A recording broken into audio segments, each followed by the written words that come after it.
Hello hi అండి. మనం ప్రస్తుతానికి మహబూబాబాద్ జిల్లా మహబూబాబాద్ మండలం బీఆర్ఎస్ పార్టీ మండల అధ్యక్షుడు తేళ్ల శ్రీనివాస్ యాదవ్ మనతో ఉన్నారు. బీఆర్ఎస్ పార్టీ నుంచి గత ప్రభుత్వం ప్రవేశపెట్టిన పథకాలు కానీ గత ప్రభుత్వం చేసిన అభివృద్ధి కార్యక్రమాలు ఇక్కడ 2 పర్యాయాలుగా శంకర్ నాయక్ గారు ఎమ్మెల్యేగా కొనసాగించడం జరిగింది. అతను ఉన్నప్పుడు ఎలాంటి అభివృద్ధి కార్యక్రమాలు జరిగినాయో అతని ద్వారా అడిగి తెలుసుకునేందుకు ప్రయత్నం చేద్దాం. నమస్కారం సార్. నమస్కారం సార్, ఇక్కడ శంకర్ నాయక్ గారు గత బీఆర్ఎస్ ప్రభుత్వంలో ఉన్నప్పుడు ఎలాంటి అభివృద్ధి కార్యక్రమాలు కొనసాగించారు? సార్, తెలంగాణ రాష్ట్రం ఏర్పడ్డాక ముఖ్యమంత్రి అయిన తర్వాత ఈ రాష్ట్రంలో అనేకమైనటువంటి సంక్షేమ పథకాలు ప్రజలకు చేరువలో ఉండి హామీలు ఇయ్యనటువంటి పథకాలు కూడా ఈరోజు కేసీఆర్ చేసినటువంటి వైనం అందరికీ కళ్ళకు కొట్టొచ్చినట్టుగా తెలుస్తూ ఉంటుంది. ఎందుకంటే ఆ పథకాలు కూడా నేరుగా ప్రజల ఖాతాలలో వెళ్ళిపోవటం అనేది చాలా శుభదాయకమైనటువంటి విషయం. ఈరోజు ఆ ప్రభుత్వంతో ఈ ప్రభుత్వాన్ని పోల్చుకుంటే నిజంగా అసలు ఎవడి చెప్పుతోని వాడు కొట్టుకునే విధంగా ప్రజలలో ఈరోజు అది ఏర్పడ్డా ఉన్నది. ఈవెన్ కాంగ్రెస్ పార్టీ కార్యకర్తలని అడగండి, ఏ ఊరికి పోయి ఎక్కడ పోయి అడిగినా కానీ మీరు ఇచ్చినటువంటి 6 హామీలల్లో ఏ ఒక్కటైనా సంపూర్తిగా మీరు అమలు చేశారా అంటే ఎక్కడా ఏది లేదు. ఇలా రైతు బంధు లేదు, ఇలా బ్యాంకు రుణమాఫీ లేదు, అదేవిధంగా ఇవాళ కళ్యాణ లక్ష్మి లేదు. ఇవాళ మనం చూస్తూ ఉన్నాం ఆరోగ్యశ్రీ లాంటి పథకాలు విపరీతంగా మరి కుప్పలుగా పడి ఆడ ఉంటున్నాయి. ఇప్పటి వరకు చేసినటువంటి దాఖలాలు లేవు. గత ప్రభుత్వంలో అదే ఆరోగ్యశ్రీ కానీ కళ్యాణ లక్ష్మి కానీ ప్రతి నెలలో ఎమ్మెల్యే క్యాంప్ ఆఫీసు పిలిపించి 100-200 మందికి, ఒక మండలంలో 100-200 మందికి నెలకు లేకపోతే 2 నెలలకు ఒకసారి ఇట్లా పంపిణీ చేయడం జరుగుతూ ఉన్నది. అటువంటి దాఖలాలు ఇప్పుడు కాంగ్రెస్ ప్రభుత్వంలో లేవండి. ప్రజలు బాగా ఇబ్బంది పడుతూ ఉన్నారు. ఆ ఇబ్బంది నిజంగా కేసీఆర్ అందరికీ రైతుల కళ్ళల్లో ఆయన ఏదైతే కోరుకున్నాడో, అయ్యో ఎందుకు మనం ఈరోజు కేసీఆర్ని ఓడగొట్టుకున్నాం, తిరిగి ఆ ప్రభుత్వాన్ని ఎట్లా తెప్పించుకోవాలనేటువంటి ప్రయత్నాలనే ప్రజలు కోరుకుంటూ ఉన్నారు. మాకు తప్పైందని చెప్పి 2 చెప్పలు వాయించుకున్నటువంటి వైనం. ఇలా పెన్షన్ను 2,000 రూపాయల పెన్షన్ని 4,000 రూపాయలు ఇస్తా ఉన్నాడు. 3,000 ఉన్నటువంటి పెన్షన్ని 6,000 ఇస్తామని చెప్పాడు. కానీ ఏ ఒక్కటి కూడా అమలు కాలేదు. ఒక బస్సును పెట్టి చికల్ పట్టి తన్నుకునే విధంగా ఇలా ఒక బస్సు కార్యక్రమం ఒకటి అమలవుతుంది తప్ప ఏ ఒక్కటి కూడా కాలేదు. వాళ్ళు ప్రజలలో వాళ్ళు ఉనికిని వాళ్ళు కోల్పోయారు. తిరిగి కేసీఆర్ ఎప్పుడు వస్తారని చెప్పి 1000 కళ్ళతో ఎదురు చూసేటువంటి పరిస్థితి ఈరోజు కనపడుతూ ఉన్నది. మహబూబాబాద్ అభివృద్ధి కార్యక్రమానికి విషయానికి తెస్తే ఇవాళ మనం చూసుకున్నాం.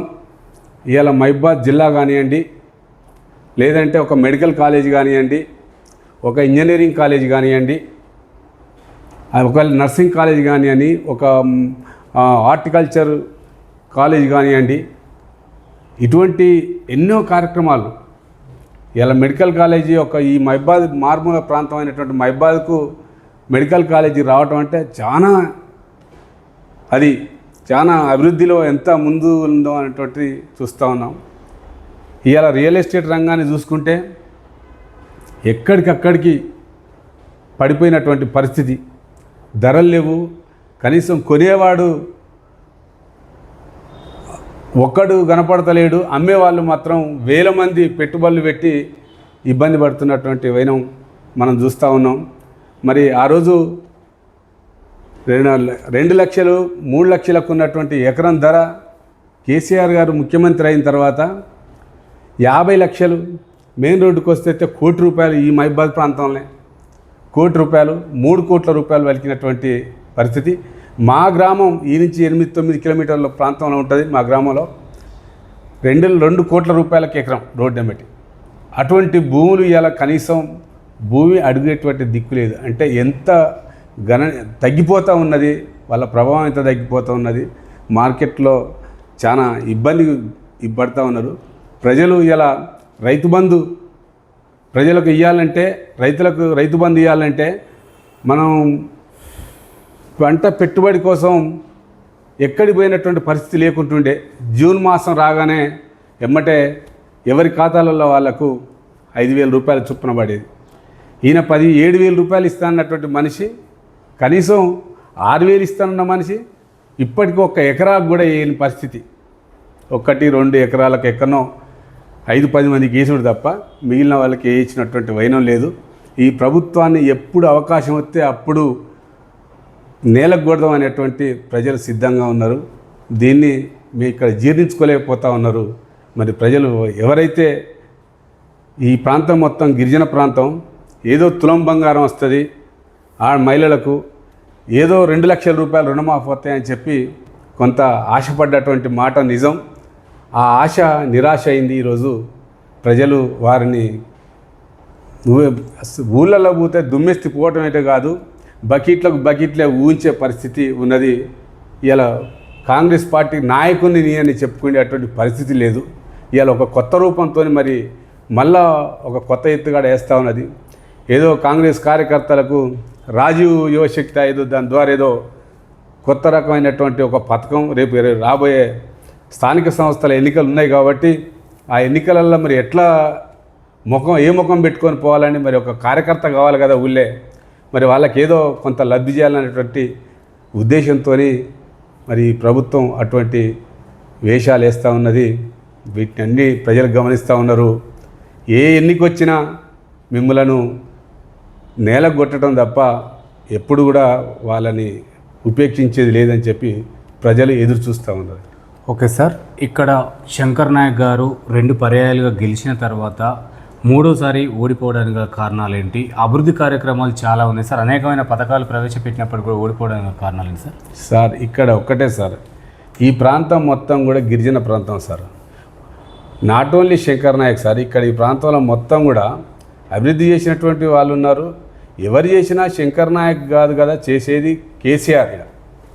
కేసీఆర్ పథకాలే ఇక్కడ అభ్యర్థులను గెలిపిస్తూ ఉంటాయి. కాబట్టి వారిని కూడా ప్రజలు ఏదో కొత్తదనం చూడాలనేటువంటి ఒక ఆలోచనతో మాత్రమే కాంగ్రెస్కు ఓటేసి ఆ 6 గ్యారెంటీలను అమ్ముకున్నారు తప్ప శంకర్ నాయక్ ఏం తప్పు చేయలేదు. అభివృద్ధి కార్యక్రమాలు చూడండి, మీ ఇలా రోడ్లు కానీ, మున్సిపాలిటీలో రోడ్లు కానీ, స్ట్రెంథనింగ్ కానీ, వీధి లైట్లు కానీ బ్రహ్మాండంగా అవి ఉన్నవి. అభివృద్ధిలో మనం చాలా ముందంజలో ఉన్నాం. ఎక్కడనో ఉన్నటువంటి మారుమూల ప్రాంతం అనేటువంటి మానుకోవటం ఇవాళ ఇన్ని కాలేజీలు, ఇంత ఒక సిస్టమ్ డెవలప్ చేసినటువంటి ఘనత కేసీఆర్ నాయకత్వంలో శంకర్ నాయక్ చేశాడండి. ఓకే సార్, ఇక్కడ ఎమ్మెల్యే గారు కానీ, మంత్రి గారు కానీ గిరిజన కులానికి సంబంధించిన వారు సార్, ఎలాంటి అభివృద్ధి కార్యక్రమాలు చేశారు? వాళ్ళ లంబాడీలకి ఎలాంటి న్యాయం చేయగలిగారు సార్? లంబాడీలకు అనేది కాదు సార్, ఇప్పుడు సమన్యాయం జరిగింది ఇక్కడ తప్ప ఒకరికి అది ఒకరికి ఇదని కాదు. ఇలా మనం చూస్తూ ఉన్నాం. ఎస్సీ ఎస్టీల విషయాలకు వస్తే ఐటీడీఏ ద్వారా ఇక్కడ గిరిజన మంత్రి సత్యవతి రాథోడ్ గారి నాయకత్వంలో విపరీతమైనటువంటి రోడ్లు, ప్రతి తండాకు రోడ్డు, ప్రతి తండాను గ్రామ పంచాయతీ, ఇవాళ అన్ని రకాలుగా అభివృద్ధి జరిగిందండి. కేసీఆర్ నాయకత్వంలో, శంకర్ నాయక్ గారి నాయకత్వంలో, ఇక్కడ ఇన్ఛార్జ్ అయినటువంటి సత్యవతి రాథోడ్ గారి నాయకత్వంలో బ్రహ్మాండమైనటువంటి అది జరిగినాయి. ఇవాళ మనం చేసిన అభివృద్ధిని మరి వాళ్ళు ఎందుకో మర్చిపోయారు. ఇవాళ వాళ్ళే ఇబ్బంది పడుతున్నటువంటి వైనం కనపడతా ఉన్నారు.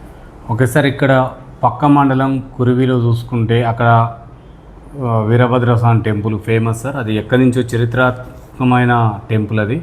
ఆ టెంపుల్ని మీరు 10 ఏళ్లలో ఎందుకు అభివృద్ధి చేయలేకపోయారు సార్? సార్, టెంపుల్ విషయానికి వస్తే కేసీఆర్ గారు ఉద్యమం సమయంలో కొరివీరన్నకు బంగారు కొరమిసాలు పెడతా, నా తెలంగాణ రాష్ట్రం వస్తే నేను కొరమిసాలు పెడతా అని చెప్పడం జరిగింది. ముఖ్యమంత్రి కాగానే వచ్చి వారికి పెద్ద ఎత్తున కోరమీసాలు ఏర్పాటు చేసి ఈ ప్రాంతంలో ఉన్నటువంటి గిరిజనులను మొత్తం కూడా కాపాడాలని చెప్పి ఆ గిరిజన దేవుడైనటువంటి కొరివీరభద్ర స్వామికి మరి మొక్కులు చెల్లించి వెళ్ళటం జరిగింది. అదేవిధంగా గతానికంటే అభివృద్ధి చేశారు తప్ప అభివృద్ధి కాకుంటలేదు. ఇంకా చాలా నిధులు మంజూరు చేసి ఉండే అవి ఈ లోపల మన ప్రభుత్వం మనం కోల్పోవటం అది దురదృష్టకరంగా అయ్యి దాన్ని కొంత వెనుకబడ్డది తప్ప అది బాగానే గతానికంటే మన ప్రభుత్వం వచ్చిన తర్వాతనే మెరుగైందని చెప్పవచ్చండి.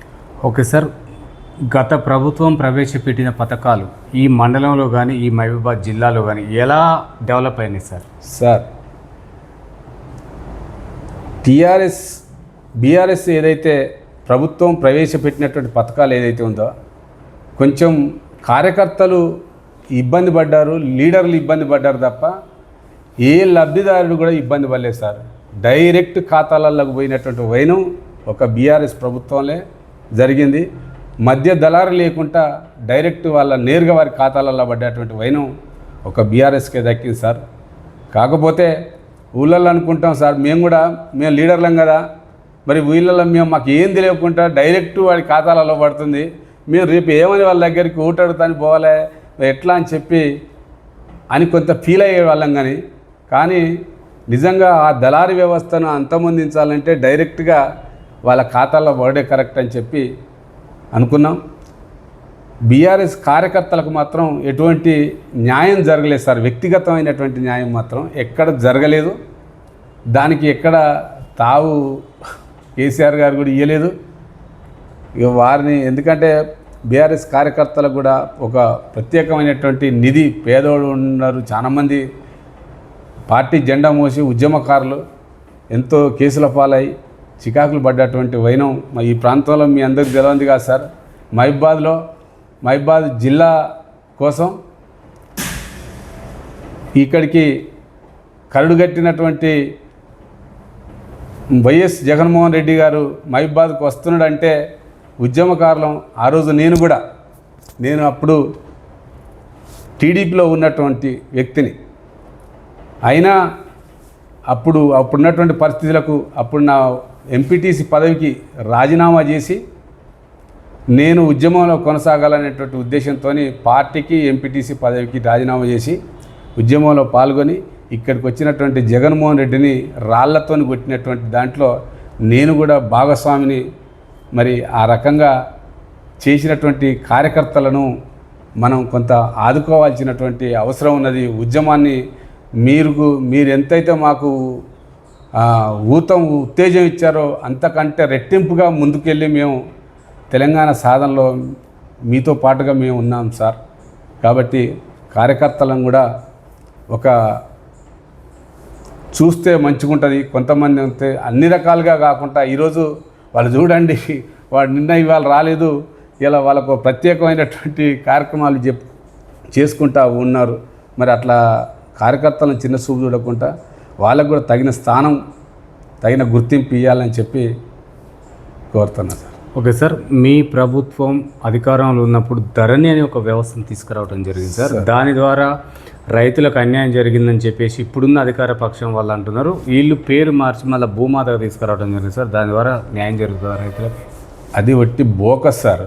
ఇవాళ భూమి రిజిస్ట్రేషన్ చేసుకున్నాము ధరణిలో అంటే ఎప్పుడు పోయినా ఆన్లైన్లో కొట్టుకోగానే మా పేరు ఎక్కడుంది తేళ్ల శ్రీనివాస్ 174 సర్వే నెంబర్లో కొట్టంగానే మా నెంబర్ వచ్చేటువంటి పరిస్థితి కేసీఆర్ తీసుకొచ్చింది సార్.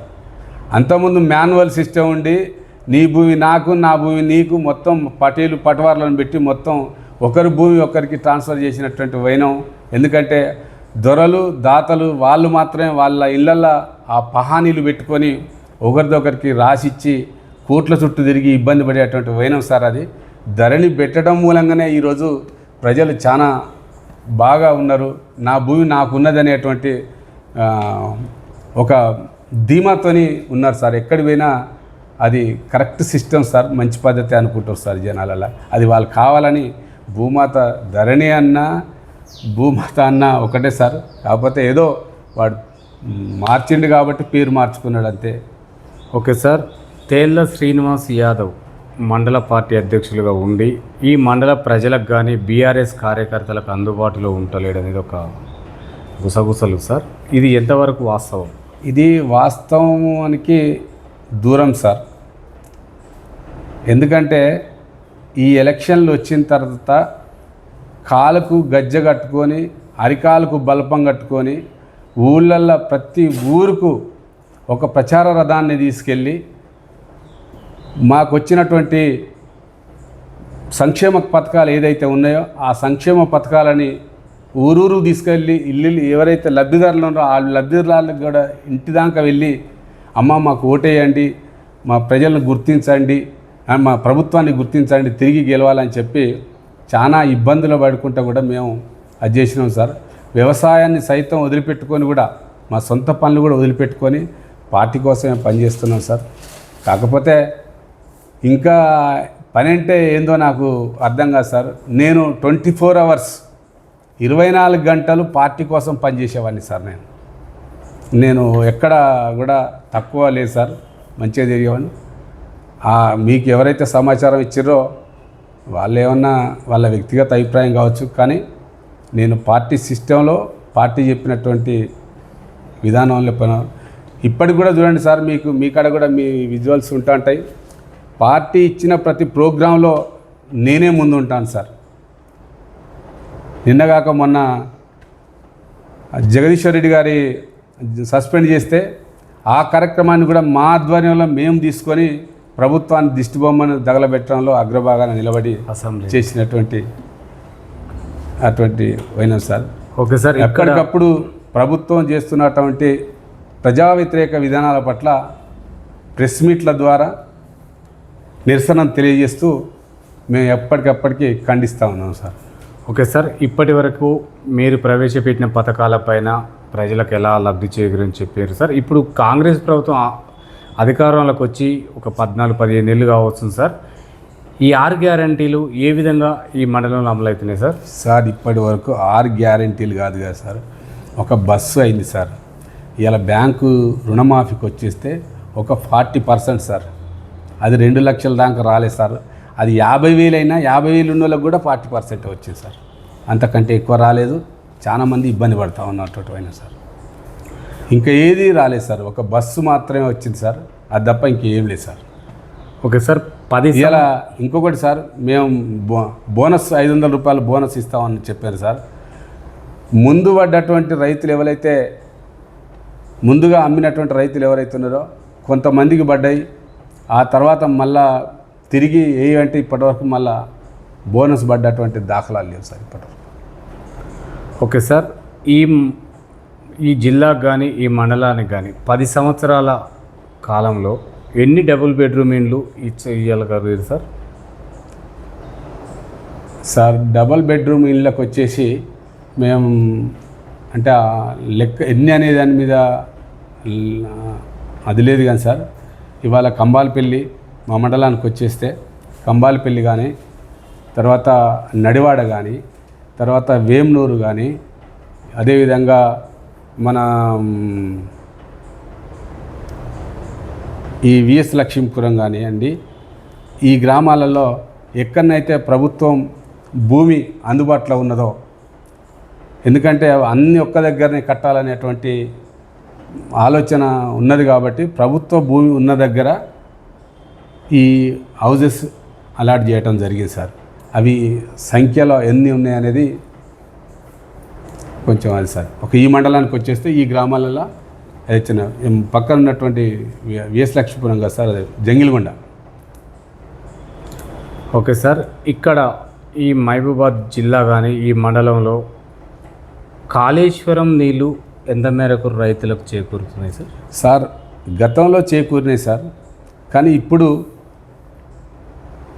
ఇవాళ మళ్ళీ తిరిగి మొన్న రేవంత్ రెడ్డి గారు మీటింగ్ పెట్టిండు గన్పూర్ నియోజకవర్గంలో, ఉమ్మడి వరంగల్ జిల్లా కాబట్టి ఆయన వస్తున్ననే ఉద్దేశంతో మొన్న ఒక 5-6 రోజులు ఇవ్వటం జరిగింది. మళ్ళీ నిన్న ఇవాళ మళ్ళీ వస్తున్నాయి సార్.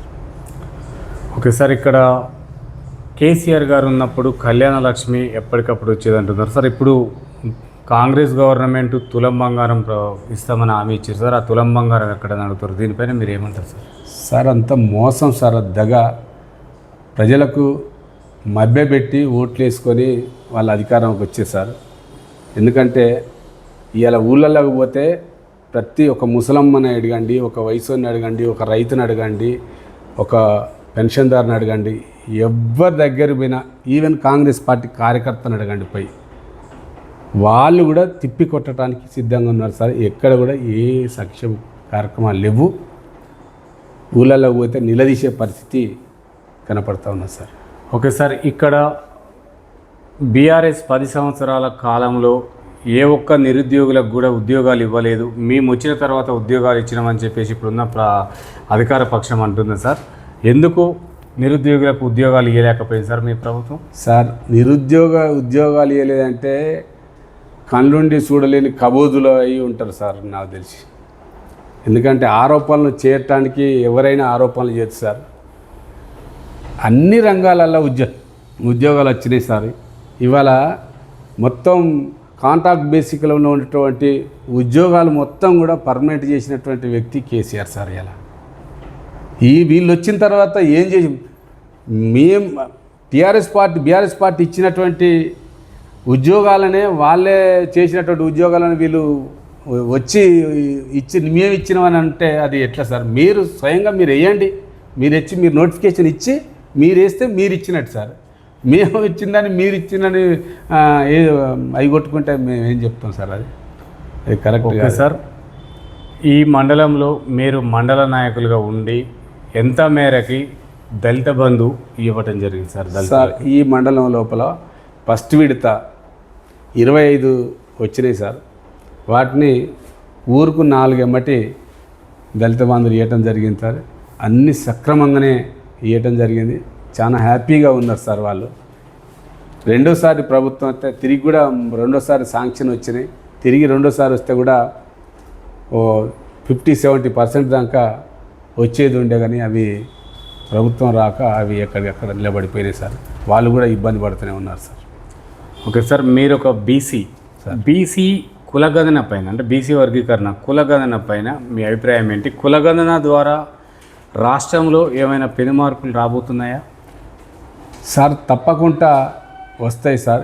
బీసీ రిజర్వేషన్ అనేది ఇవాళ 56% ఇలా గతంలో కేసీఆర్ గారు అంటే మైనార్టీలను కలుపుకొని కేసీఆర్ గారు గతంలో ఇంటింటి సర్వే చేయించి బ్రహ్మాండం అనేటువంటి ఒక సర్వే నిర్వహించడం జరిగింది. మొన్న రేవంత్ రెడ్డి గారు చేసినటువంటి సర్వే తప్పుల తడక ఆయనకు మరి ఆ అవగాహన ఏ రకంగా చేసిండో, ఎందుకంటే దొర కాబట్టి ఆయన బేసికల్గా ఓసీ కాబట్టి మరి వీళ్ళని అనగదొక్కాలనో లేకపోతే ఏం చేయాలనేటువంటి ఉద్దేశం తనకు ఉండొచ్చు. అది చాలా తప్పు సార్. బీసీలు సగం భాగంలో ఉన్నారు సార్. ఇక్కడ బీసీలను అనగదొక్కటానికి ఈ ప్రభుత్వం కొంత కుట్రపూరితమైనటువంటి వైఖరిని అవలంబిస్తూ ఉన్నది. బీసీలు అని చెప్పి మాట్లాడినటువంటి కాంగ్రెస్ పార్టీ ఓటర్తో గెలిచినటువంటి తీన్మార్ మల్లన్నను ఇవాళ పార్టీ నుండి సస్పెండ్ చేసినట్టు వైనం. ఎందుకంటే ప్రశ్నిస్తే ఇది తప్పు అంటే ప్రశ్నిస్తేనే ఆయనను పార్టీ నుంచి సస్పెండ్ చేశారు. అంటే వాళ్ళ ద్వంద్వ నీతి, వాళ్ళ నిజాయితీ ఏందో మనకు అర్థం అవుతున్నది సార్. బీసీలు బయటికి వెళ్తే వాళ్ళు బతకలేరు అనేటువంటి ఉన్నది. బీసీలతోనే రేపు రాజ్యాధికారం కూడా రావాలనేది ఒక ఆకాంక్ష సార్. ఓకే సార్, ఇక్కడ మండల స్థాయిలో చూసుకుంటే బెల్ట్ షాపులు ఇవి విపరీతంగా గల్లీకి ఉన్నాయి సార్. వాటిని పెంచి పోషించింది బీఆర్ఎస్ ప్రభుత్వం అని చెప్పేసి ఇప్పుడున్న అధికార పక్షం అంటున్నారు సార్. నిజంగా కూడా మీరు వాటికి ఎలాంటి ప్రోత్సహించారు సార్ వాటిని? సార్ అదంతా రాంగ్ సార్. అది ఇప్పటి సిస్టమ్ కాదు సార్. అది గత ప్రభుత్వం ఎప్పటి నుండి అయితే ఉన్నాయో అవే కంటిన్యూషన్గా ఎక్కడెక్కడ షాపులు వాళ్ళు చేసుకున్న, కానీ టీఆర్ఎస్ వచ్చిన తర్వాత బెల్ట్ షాపులు పెరిగినాయి అవి అని చెప్పి వాళ్ళ అర్థం లేని ఆరోపణలు సార్ అది. ఓకే సార్, ఇక్కడ ఈ జిల్లా హెడ్ క్వార్టర్లో కానీ మండల హెడ్ క్వార్టర్లో కానీ డ్రగ్స్కు యువత మొత్తం కూడా బానిసలు అవుతున్నారు సార్. ఈ నిర్మూలన కోసం మీ ప్రభుత్వం ఎలా చర్యలు చేపట్టింది? ఈ ప్రభుత్వం కూడా ఎలా చర్యలు చేపట్టబోతుంది సార్? వీటి మీద ఏ ప్రభుత్వం అయినా సీరియస్గా తీసుకోవాల్సినటువంటి అవసరం ఉన్నది సార్. గత ప్రభుత్వం అయితే దాడులు చేసినటువంటి సంఘటనలు ఉన్నవి. ఎందుకంటే ఎక్కడ అనుమానం వచ్చినా యువత పక్కదారి పట్టకుండా ఉండడం కోసం మరి డ్రగ్స్ని కంట్రోల్ చేయటంలో ముందున్న సార్. ఇప్పుడు కూడా డ్రగ్స్ విషయంలో బాగానే పనిచేస్తున్నారని చెప్పి పోలీస్ వ్యవస్థ మంచిగా పనిచేస్తుందని చెప్పి ఇక్కడ అంటే మా రూరల్ ప్రాంతాలలో బాగానే ఉన్నదని చెప్పి చెప్పుకోవచ్చు సార్. ఓకే సార్, ఈ మహబూబాబాద్ ప్రజలు తేళ్ల శ్రీనివాస్కి ఓటు ఎందుకు వేయాలంటే ఏం చెప్తారు సార్? సార్ నిత్యం ప్రజలల్లో ఉంటున్నాం సార్. మేము ప్రజల సమస్యల మీద పోరాడుతున్నాం సార్. ప్రజలకు ఇలా ఏ కార్యకర్తకి ఏమైనా ప్రజలకు ఏమైనా ఇచ్చినా ఇలా నిలదీయటానికి ముందుంటున్నాం సార్. మేము విధంగా మేము వాళ్ళని ప్రజలను ఓటు అడగటంలో తప్పలేదు సార్. ఎందుకంటే ఎన్నడూ మూతి ముక్కు లేనటువంటి వాళ్ళు ఇలా డబ్బుల సంచులు పట్టుకొని మూటలు పట్టుకొని ప్రజలకు వచ్చి ఓట్లు వేయటం అంటే వాళ్ళకు వేయటం కాదు సార్. ఎందుకంటే ఇవాళ నాకు ఒక 20-30 సంవత్సరాల కాంచి రాజకీయ పార్టీలో నేను బేసికల్గా విద్యార్థి ఉద్యమం నుండి పీడిఎస్సిలో పనిచేసినటువంటి వ్యక్తిని నేను. అట్లా ఒక లెఫ్ట్ ఐడియాలజీతోనే నేను ప్రజలలో, ఆ తర్వాత టీడీపీలో మండల పార్టీ అధ్యక్షుడిగా చేశాను, ఎంపీటీసీగా చేశాను, తర్వాత జెడ్పీటీసీగా పోటీ చేసి ఓటు పోవటం కూడా జరిగింది. ఆ రకంగా ఎందుకంటే అవన్నీ అయినా కానీ తిరిగి మళ్ళీ మేము ముందు ప్రజలలో ఉంటాం కాబట్టి కష్టమైన సుఖమైన ప్రజలతోనే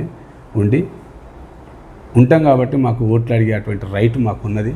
అవతలోడు ఏం చేస్తుండు ఏం పోతుండు అనేది వాళ్ళు కూడా చూస్తూ ఉన్నారు సార్. ఓకే సార్, రాష్ట్ర వ్యాప్తంగా చూసుకున్న, జిల్లా వ్యాప్తంగా, మండల స్థాయిలో చూసుకున్న సార్, ఇప్పుడు సర్పంచ్ పదవులు ముగిసి కూడా సంవత్సరం గడిచిపోతుంది.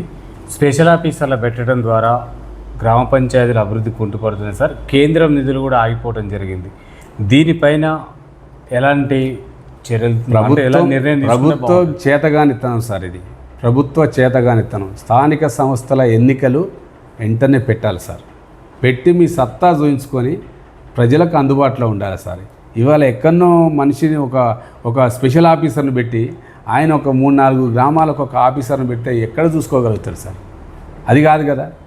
స్థానికంగా ఉన్నటువంటి సర్పంచ్, ఎంపీటీసీ, అక్కడ ఉన్నటువంటి వార్డు సభ్యులు వాళ్ళు గ్రామ అభివృద్ధి కోసం పాటుపడతారు. ఏదున్నా రాగానే మా ప్రాంతంలో ఇది ఉన్నది, మాకు నీళ్లు రావట్లేవు, మాకు రోడ్డు లేదు, లేకపోతే మాకు పెన్షన్ రావట్లేదు అని చెప్పి అడగటానికి అవకాశం ఉంటుంది. కానీ మీరు ఎలక్షన్ పెట్టకుండా ప్రజల్ని మభ్యపెట్టకుండా దూరం ఉండి గ్రామీణ వ్యవస్థను కుంటుపట్టిస్తూ ఉన్నట్టు. ఓకే సార్, ముగించే ముందు చివరిగా ఒక క్వశ్చన్ సార్. అంటే ఓటరు ఎలాంటి నాయకుడిని ఎన్నుకోవాలి? ఎందుకంటే ఒక ఓటు అంటే చాలా విలువైనది సార్. దాన్ని అమ్ముకోవడం జరుగుతుంది, మద్యానికో మనకో అమ్ముకోవడం జరుగుతుంది సార్. ఎలాంటి నాయకుడిని ఎన్నుకుంటే గ్రామ పంచాయతీలో అభివృద్ధి చెందితే, జిల్లా స్థాయిలో జిల్లాలు కూడా ఎలాంటి నాయకులు ఎన్నుకుంటే అభివృద్ధి చెందితే సార్? సార్ ఒక్కటే సార్, చదువుకున్న వాడు అయ్యుండి కరప్షన్ లేకుండా ఒక మంచి యువత ఎవరైతే ప్రజలతో మమేకమై ఎవరైతే ఉంటారో వాళ్ళను మాత్రం కోరుకొని మరి ఎంచుకుంటే మంచి సార్. ఎందుకంటే ఈరోజు మనం చూస్తూ ఉన్నాం, డబ్బులు పెట్టినటువంటి వ్యక్తులు దోసుకుంటానికి వస్తారు తప్ప అభివృద్ధి కోసం రాడు సార్. డబ్బులు కాకుండా మంచితనం ఎక్కడైతే ఉంటుందో, ప్రజలతో మంచితనంగా ఎవరైతే ఉంటారో, ప్రజల కష్టసుఖాలలో ఎవరైతే పాల్గొని ఉంటారో వాళ్ళకు మాత్రమే ఓట్లు వేయాలి. అటువంటి వ్యక్తులనే గెలిపించాలని చెప్పి కోరుకుంటున్నాను. Okay sir, thank you. చూస్తూనే ఉండండి మీ తెలుగు టీవీ.